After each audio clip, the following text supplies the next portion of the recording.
And now, ladies and gentlemen, Connor Johnson, the surprise guest on Voice of Reason Live, taking to the podium. Here he is with his insight here as part of Delaware Bluecoats Media Day.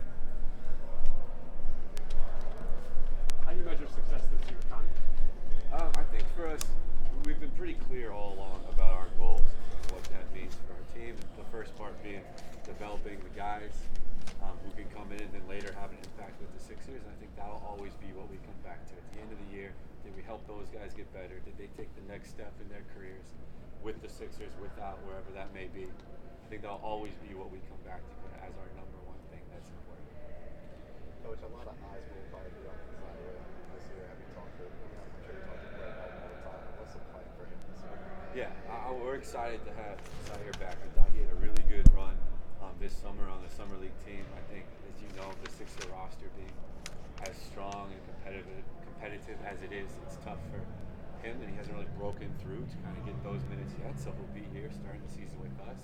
And the plan is just to continue him on this progression. Coming back from injury, got some good reps this summer, and continue to grow him as a defender, as a perimeter player that can knock down open shots and make plays off the dribble, and kind of take the next step in his offensive game while still ramping him up from a defensive perspective. I think he's looked great so far, kind of through our training camp. He sets the tone for us defensively.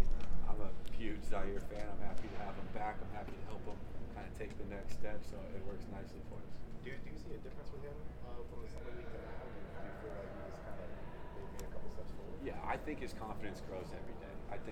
I thought the summer was a big jump from where we had him last year when he was with us in Delaware, and I think we're still seeing that here. I think he shoots it with more confidence. I think he shoots it comfortably. He's looked good shooting it out here. I always kind of really am impressed by his defensive presence and the way that he can get up and guard the ball. And I think that's going to be an asset for us in the G League. But I think that can really be something that helps the Sixers down the line in the future. Coach, last year you had the benefit of Shake Milton running point guard, and you ran a lot of pick and roll with him. Is there a front runner at that position this season? And if not, how do you see that position unraveling? Yeah, I think Shake was great for us, no question. I'm really happy to see his success. As you guys know, bummed to see him out with the knee for a little bit, but he was playing well, earning more minutes, and that to me makes me kind of says a lot about what we did here, put him in positions to succeed when he's there. For our point guard, Mumford will probably get most of the minutes and start for us as the point guard. He's a talented player as well, kind of a little different mold than Shake, who's more really scores it. I think what we helped Shake was he could score to be him, but by playing the point for us, he got to kind of add another something to his game, make the right plays when he gets in the paint, make the right passes out of pick and roll. Mumford's a little bit different, a little more experienced. Playing in the G League, has had some G League success, but we'll be running a lot of the similar things to what we did last year. A lot of pick and roll, trying to play fast, get the ball up the court, so guys like Zaire, Mariel can get the ball in transition, looking to score. And then our roster, again, I think has a lot of shooting. I think Matt does a really good job getting us high character players who can shoot, and now we're trying to get them to fit in that offensive system that we have. And for a guy like Xavier, who's played in Spain, played in China, how beneficial is that experience coming into your organization? I think it's good. I think we talk about him, we try and develop all of our players. When we get someone like Xavier, it's a little bit different. We want to develop, but we also kind of want to showcase. So the goals are a little twofold in that way, where he's had a lot of success. He's had some NBA minutes. He's played, like you said, overseas. So part of it is what can he get better at? Where is his weaknesses? Where are the strengths we want to capitalize on? On the second side, it's what can we do to show people that he can be a great defender. He can be a great on-ball defender fighting through pick and rolls. He can be a great distributor at the point guard position. So most guys, we get younger guys that we got to develop. We get guys like him, guys that have been around the block a little bit. Washburn's another one. What can we do to showcase them, and what can we do to develop? Coach, going off that, Al Horford is a veteran presence in the Sixers locker room. He mentioned China experience. Could he be a mentor for these young kids coming in the locker room? Mumford. Is that you're asking about? Yes. Yeah, I think one of the things I think the Sixers prioritize, and we've done a good job, Matt really, he chooses the players, prioritizing here, is high character guys. And I've been very impressed. I thought last year we had a really good group going in, hope that wasn't a fluke. Now here we're in year 2. Seems like we have another high character group who shows up to practice every day, sets the tone for what we want to do, treats each other with respect, and comes in like professionals. And I think for us, that makes it easier. That also sets up a great environment for our younger players, the Zaire type, to come in, see this kind of strong culture that's present, and continue to build off of that. Connor, what do you see for Shiz Austin, and is he able to play either guard spot for you?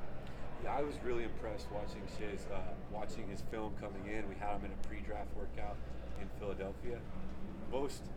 He scored a lot. He shot really high percentages. So that's like, there we go. That's a great start. But he also had pretty high assist numbers. And so as we move forward to see where he fits in with us, I think he could play as the point guard. I think that's for him to play at the highest level he can achieve, it's probably going to be as a point guard. And so those are the sort of skills we want to develop with him. And I'm excited to have him. He shot 90% from the foul line, had 5+ assists at Temple while taking most of the offensive burden. And that's a heck of a resume for us to kind of get over here. Your motto during Blue Coats camp was run, share, defend. Defend, run, share. Defend, In run, that share. order. No problem. Hopefully the players know it in that order. Which player in NBA history kind of is a model of that philosophy? That's a good question. When we set out of what we're trying to do here, it's about developing these guys. And so what are the skills that no matter where they go, definitely with the Sixers, but anywhere else, that translate right away?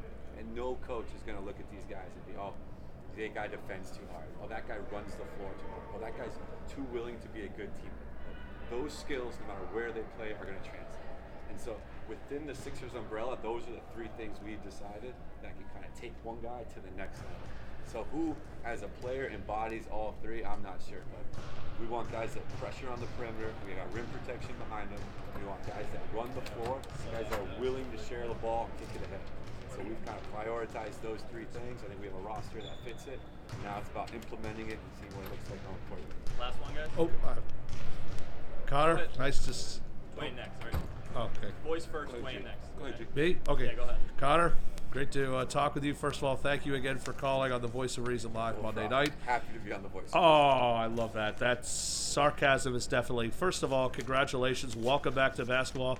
When you were presented today, or I should say the mayor of Wilmington, Mike Przicki, presented you with a proclamation, what does this mean for a team like this Blue Coat team? Because now you will be playing in your first full season here in the Fieldhouse. I think it's great. I think there's a lot of excitement around our team. I'm personally pretty excited about our team too, from a basketball perspective, but then to see how the community is kind of embracing the team here on a full-time basis. And then just to see the resources now that our players get to use every day. Having the locker room, having the weight room, having the training room where anything they need to help them develop and become the best version of themselves they can be, they have here. And so it's great to be part of the community. I'm excited for our first full season and can't wait to get really playing. Last one with